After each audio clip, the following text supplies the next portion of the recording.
네, 반갑습니다. 안대입니다. 오늘은 저는 개인적으로 홈플러스를 굉장히 좋아합니다. 저는 어릴 때 초등학생 때 부모님이랑 처음 같이 갔던, 또 여기서 푸드코트에서 엄청 먹고 뭐 물건도 엄청 많이 사고 했었거든요. 그래서 어린 시절 추억이 많아요. 그래서 안 되는 거를 전혀 바라는 입장은 아닙니다. 하지만 뭔가 좀 너무 많이 안타까운 부분들이 있고 현재 좀 상황에 대해서 간략하게 좀 말씀을 드리고자 영상을 찍게 되었습니다. 우선 홈플러스가 이제 회생 신청을 했죠. 한국에서는 좀 여러 가지 말장난이 있는데 뭐 워크아웃, 뭐 파산, 회생, 뭐 근데 결과적으로는 이제 EOD입니다. 이벤트 오브 디폴트인 거고, 기업이 사실상 이제 문을 닫은 상황이 되는 거게 됩니다. 물론 이 회생에서 다시 살아나는 그런 경우도 있기는 해요. 근데 이런 홈플러스 같은 경우에는 그렇게 되는 게 좀 힘들어 보이기는 합니다. 뭐 그 이유에 대해서 제가 간략하게 설명을 드릴게요. 우선은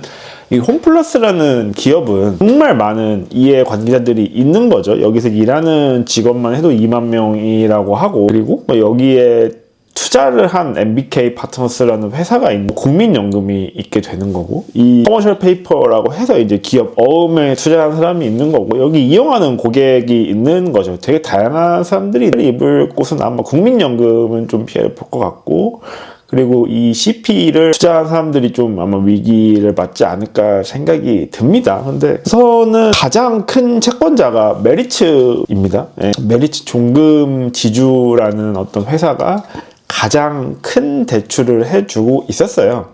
그런데 이제 이 메리츠라는 곳은 사실은 기업 대상으로 사채를 하는 곳이거든요.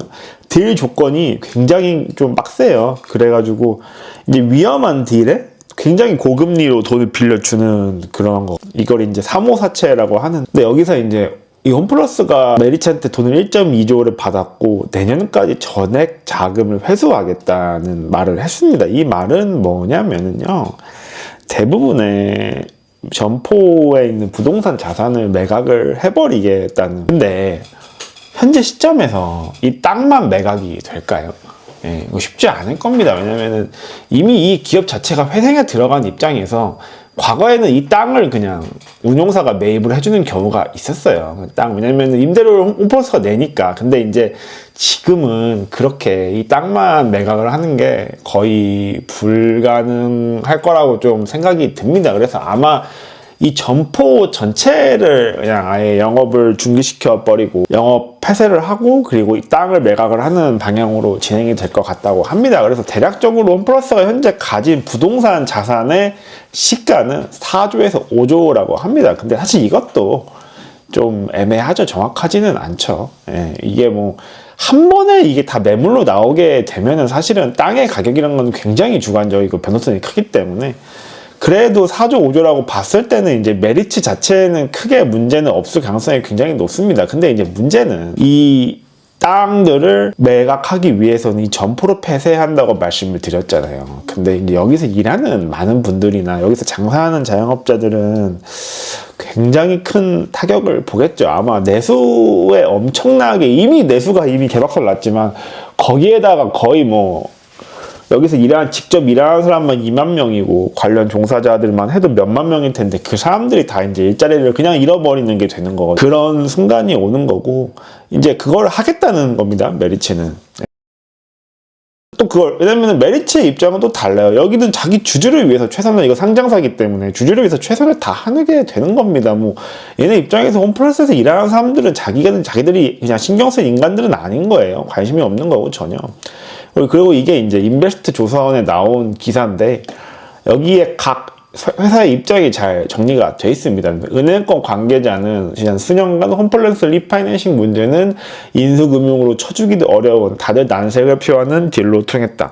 MBK가 갑이니 주성기간 모두 울며 겨자 먹기로 막고 있었을 뿐이라며, 결국 막판에는 은행, 증권사 모두 발을 뺄 수밖에 없었고, 메리츠가 다른 금융사보다 지독한 조건을 내걸긴 했으나 그 덕에 홈플러스가 잠시 수명을 연장할 수 있었던 것이라고 했습니다. 그리고 결과적으로 기존 주선사, 대주단 등 금융사 대부분은 법정 관리 직전에 홈플러스에서 벗어났고, 메리츠는 홀로 이 상황에 직면하게 됐다면서 현재 홈플러스의 위험 노출액은 1.4조 원으로 추정이 되는데, 대부분 리파이낸싱을 도와준 메리츠 증권, 화재, 캐피탈의 몫이다 라고 했습니다. 그리고 이제 시장에서는 MBK가 메리츠 증권으로부터 이자를 깎는 등 더 유리한 대출 조건을 끌어내기 위해 전략적으로 법원행을 택했다는 분석을 쏟아내고 있다 하면서 홈플러스가 상거래 채권을 지급을 재개하고 노동자 권익을 지키겠다는 등 메시지를 내놓은 것도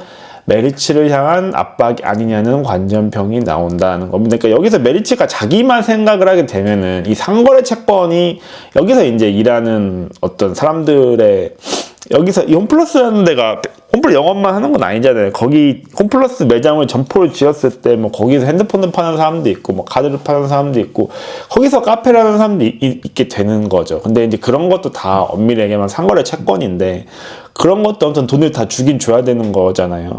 그리고 또한 이 홈플러스에 물건을 납품한 기업들이 있겠죠. 뭐 대기업도 있고 중소기업도 있는데 이런 거 돌려줘야 되지 않느냐는 거예요. 그러니까 메리츠가 너만 돈을 받아가게 되면은 피해가 너무 커지기 때문에 너무 니네가 혼자 욕심을 부리지 말라는 식으로 이제 말을 하고 있는 건데, 근데 메리츠 입장에서는 저는 신경을 크게 안 쓸 거라고 봅니다.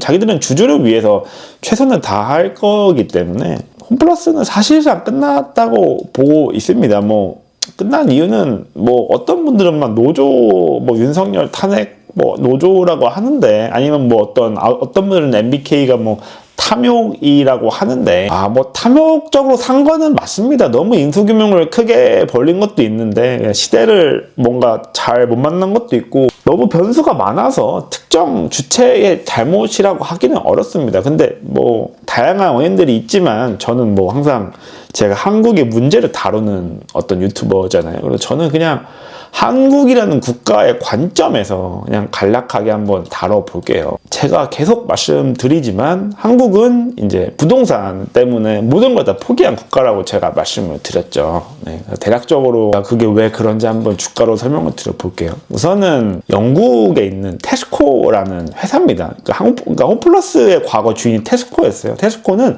유통기업입니다. 영국에서 대형마트를 운영하는 테스코의 주가고, 하나는 바클레이즈라는 은행의 주가입니다. 바클레이즈는 영국의 이제 국제은행이죠. 영국에서 영업을 하는데 이 주가를 보시면은 둘이 같이 이게 정상이 되는 겁니다. 뭐 이게 뭐 똑같냐 하는데, 한 국가에 있는 어떤 국민들이 돈을 벌어서 물건을 소비를 하고 대출을 받아서 집을 사잖아요. 네, 그렇죠? 그렇게 되면은 은행에도 내가 모기지를 갚아서 돈을 주게 되는 거고, 테스코에 가서도 물건을 사면서 돈을 주게 되는 겁니다. 그래서 일반적으로 유통주와 금융주는 한 국가의 소득이 늘어날 때마다 조금씩 같이 가는 경향이 있습니다. 뭐 특히 요즘에는 뭐 아무리 금리가 올라가서 은행주가 좀 많이 올랐다고 해도 일반적으로 유통도 국민 소득이 어느 정도 증가하게 되면은 명목 가치가 증가하잖아요. 과거에는 우리가 이마트에서 아이스크림 하나 사 먹어도 뭐 500원 이랬었는데 지금은 하나에 1,500원, 2,000원을 하잖아요. 그러면은 그만큼의 이마트 매출과 영업이익은 증가를 하게 되는 거죠. 그러니까 이게 보통 정상적인 국가입니다. 그러니까 뭐 당연히 유통주가 좀 못 갈 수는 있어도 당연히 테스코도 아마존이나 이런 온라인 자이언트들의 그런 걸 받겠죠. 당연히 그런 푸시를 받게 되는 건 당연한 겁니다. 이거는 뭐 한국만 쿠팡이 있는 건 아니에요. 미국도 아마존이 있고 영국도 아마존이 굉장히 크게 하고 있습니다. 그러니까 오프라인 유통기업이 힘든 거는 맞지만 아무리 그래도 당연히 기본적인 오프라인 수요는 존재할 수밖에 없고, 어느 정도 국민 소득이 증가하게 되면은 우리가 맨날 유튜브에 영국이 망했다고 하잖아요. 근데 이건 실제로 이 주가만 봤을 때는 뭐 영국 사람들 삶이 힘들어진 건 맞지만 그래도 같이 가고 있는 모습이 보이는 거잖아요. 또 이거를 볼게요. 이거는 이제 일본의 주가예요. 보시면은 아시겠지만은 일본도 같이 갑니다. 일본도 같이 가요. 이게 일본의 이온몰이거든요. 이온몰은 일본에서 가장 이제 약간 복합 쇼핑몰 같은 건데, 이제 지역이나 도쿄 같은 데 외곽에 엄청 크게 건물을 지어 놓습니다. 약간 우리나라 치면 스타필드? 그런 느낌을, 그런 사업을 하는 곳이거든요. 그런 식으로 하는 거고, 그 아래는 미즈호 파이낸셜 그룹, 노무라 홀딩스, 세브나이 홀딩스는 세븐일레븐을 하는 기업입니다. 보시면 재밌지 않나요? 예, 뭐 물론 어떤 기업에 따라 더 잘한 기업도 있고 더 못한 기업도 있지만 유통과 금융이 같이 갑니다. 이것도 되게 당연한 거거든요. 국민소득이 증가하면은 대출도 당연히 조금씩 늘어나게 되는 거고요. 소비도 늘어나게 되는 겁니다. 같이 가게 되는 거예요. 물론 요즘에는 이제 금리 인상으로 금융 비용이 좀 증가했기 때문에 금융주가 더 잘 가는 건 있는데 이게 정상 국가입니다. 일반적으로. 예, 이게 부동산이 그 국가를 잡아먹지 않은 그냥 평범한 국가들인 거예요. 물론 뭐 영국도 뭐 부동산 좀 뭐 그런 게 있긴 하지만 국민 소득에 비해서는 그렇게 버블 상태가 아니라는 겁니다. 근데 이제 한국을 볼게요. 한국은 기형적이에요. 예, 보시는 순간 알게 될 거예요. 한국은 진짜 기형적입니다. 보세요. KB금융 주가고요. 이마트, 쿠팡, 롯데 쇼핑입니다. 온라인이 다 잡아먹었다면서 쿠팡 주가는 왜 그런가요? 그렇습니다. 한국은 쿠팡도 마찬가지고 유통, 내수, 소비 이런 게 지금 다 말라가고 있게 되는 거거든요. 예, 이런 상황이에요. 배부른 거는 금융밖에 없습니다. 금융주가 코스피가 엄청 부진했죠. 뭐 거의 5년 동안 10%도 못 올랐는데 그거를 거의 뭐 90% 이상 아웃퍼폼을 했습니다. 그러니까 국민들의 돈이 다 지금 은행으로 들어가고 있는 거예요. 예. 그러니까 멍청한 공무원들과 정치인들과 국민들이 그냥 바보같이 부동산만 올리니까 소비를 못하는 겁니다. 이마트 쿠팡에서.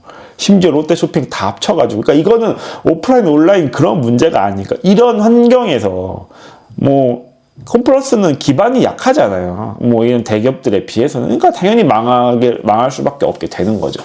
아니 이렇게 테스코 같이 주가가 오르는 환경에서도 유통업이 빡센데 이런 한국의 환경에서 어떻게 홈플러스가 버팁니까? 이거는 뭐 노조가 있던 없던 뭐 MBK가 배당을 몇 번 했던 그런 게 중요한 게 아닙니다. 뭐 그거 했으면 그거 하지 않았으면 몇 달이나 1년 더 버텼겠죠. 근데 어차피 망하는 건 똑같습니다. 그 절대 잘 될 수가 없는 구조 안에 있는 거예요. 현재 이런 상황에서는. 예, 제가 과거 영상에 이런 영상이 있습니다. 한국은 어떻게 몰락하게 되는가 하면서 이게 이제 한국은 한 레벨 3, 4 정도 왔어요. 이미 사실 뭐 돌이키기 거의 불가능한데 부동산 가격을 부양하기 위해 더 많은 대출을 갚기 위해 내수가 박살, 자영업, 유통업에 이은 대규모 구조조정. 이러한 구조조정이 더욱 내수의 붕괴를 가속화하고 또 일자리가 붕괴하게 됩니다. 그러니까 아니 지금 이게 홈플러스 겨우 대형마트 하나 망한 거 가지고 호들갑이냐고 하는데 여기 납품하는 수많은 기업들, 여기서 일하는 사람들, 여기 입점한 업체들 한번 생각을 해보세요. 그 종업원들이 한 10만 명은 될 겁니다. 최소한 이해관계자들이. 그 사람들의 소득이 지금 다 없어져 버린 거거든요. 네. 그게 경제에서 어떤 영향을 미칠까요? 뭐 이렇게 이미 경제가 다 개박살나고 10만 명이 지금 소득이 대폭 감소했는데 도대체 뭐 부동산역에서 1억, 2억 더 오르는 게 당장 오르는 게 의미가 있습니까? 어차피 다 붕괴할 텐데. 경제는 부동산도 마찬가지고 이렇게 금융과 소비가 같이 갈 때 그 나라 자산의 가격이 의미가 있는 겁니다. 이게 버블이 아닌 거예요. 한국은 다 포기하고 부동산만 올리잖아요. 나중에는 홈플러스에 따라갈 거예요, 부동산들이. 아니 어떻게 사나요, 그거를. 말이 안 되잖아. 그럼 나는 부자니까 상관이 없다고? 그럼 당신들이 가진 그 화폐 가치가 폭락을 한다니까요. 어쩔 수 없이 원화를 가지고 있어야 돼요. 왜냐면 아파트는 원화 자산이니까. 그걸 뭐 달러로 바꿀 수는 없잖아. 그렇게 됩니다. 어쩔 수 없어요. 아니 몸체가 죽는데 어떻게 그게 본체가 죽는데 어떻게 그림자가 삽니까? 말도 안 되는 거잖아요. 네. 우리가 이렇게 주가만 봐도 이게 얼마나 기형적이고 왜 홈플러스가 붕괴할 수밖에 없었는지에 대해서 다 알 수 있게 되는 겁니다. 그리고 뭐 지금 이 홈플러스가 망했는데 뭐 여기서 일하는 사람들이나 이런 거 얘기는 하나도 없어요. 금융 얘기만 계속 하고 있죠. 이게 한국이 펀더멘탈에 비해서 굉장히 금융이 지금 과다하게 부풀어 오르는 상태입니다. 왜냐면은 한국은 지나치게 유동성을 푸는 되게 멍청한 국가 중에 하나예요. 이렇게 대출이 많고 흔한 국가가 별로 없습니다. 예. 아니 MBK가 동북아시아 최대 규모의 상업펀드입니다. 한국이 뭐 동북아시아에서 가장 큰가요? 아니죠. 일본 경제의 3분의 1밖에 안 되고 중국 경제의 20분의 1밖에 안 되는 나라가 어떻게 동북아시아에서 가장 큰 상업펀드가 한국에 있습니까? 한국은 굉장히 지금 금융이 과대하게 부풀어 버린 나라인 거고 실물 경제가 그 금융을 도저히 견뎌낼 수가 없는 상황이 오기 때문에 이렇게 상업펀드가 투자한 것도 처참하게 실패하게 되는 겁니다. 기본적으로 비싸게 산 거예요. 경제 펀더멘탈 대비해서.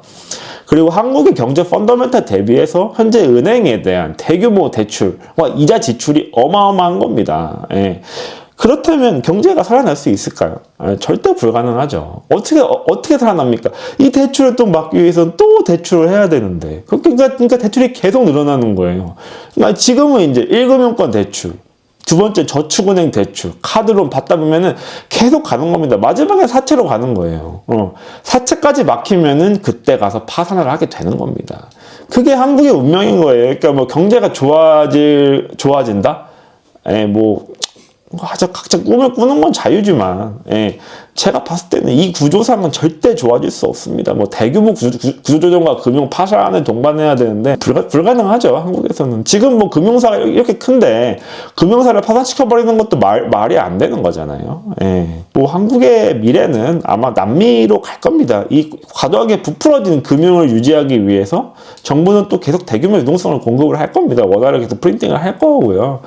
그럼 그게 어느 순간 실물 경제가 임계적으로 버티지 못하고 붕괴하는 순간이 올 겁니다. 특히 아마 수출 지금 경쟁력들이 다 박살나고 있잖아요. 뭐 한국이 이미 다 중국에 밀렸기 때문에 수출이 먼저 박살나고 그 수출이 붕괴하는 순간 외국인들이 대규모로 이탈하고, 한국 사람들도 마찬가지고 다 외국으로 이탈하면서 원화 가치가 대폭 붕괴하게 될 겁니다.